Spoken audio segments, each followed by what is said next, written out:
In this question, we are told that a farmer needs to design rectangular corrals for his cattle like the diagram shown here. He has 400 meters of fencing and would like to use his barn as one side of the enclosure. So notice we have the barn on this side, and we'll have 400 meters of fencing to deal with these three sides. How should he build the corral to maximize the area for his cows?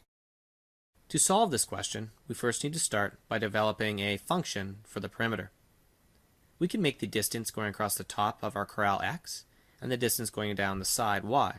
Therefore, we'd have p for perimeter is equal to 2x plus y. We also know that the perimeter is equal to 400, so we can substitute 400 in for p. Now from here, we'll go and isolate for one of our variables. Let's isolate for y, and we have y is equal to 400 minus 2x. We now need to come up with a function for the area. Because we have a rectangle, it's just going to be x times y. So we have area is equal to x times y. We can substitute in y is equal to 400 minus 2x into our function. And now if we multiply everything by x, we have 400x minus 2x squared. The next step, we've just written in descending order of powers. Now we're ready to take our function and complete the square. If we complete the square, we'll be able to find the maximum area of the corral. In addition, we'll be able to find the two dimensions to make that happen. To complete the square, we'll start by factoring out the negative 2 from the first two terms. When we do so, we're left with x squared minus 200x in the brackets.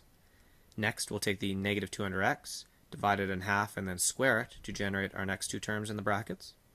The negative 10,000 will be multiplied by the leading coefficient, negative 2, which gives us plus 20,000. And then finally, when we complete our square, we have our final function, area is equal to negative 2, all multiplied by x minus 100, all squared, plus 20,000. The x minus 100 tells us that our x dimension is equal to 100, and the maximum area is 20,000. Since we know that x is equal to 100, we can substitute it into our function right here to determine the corresponding value for y. When we do so, we find that we have a value of 200. So we've determined x equals 100, y equals 200, and the maximum area is 20,000. Finally, let's check our solution. We have a maximum area of 20,000 meters squared for the rectangular corral, and the dimensions of this corral will be 100 by 200. And we are correct.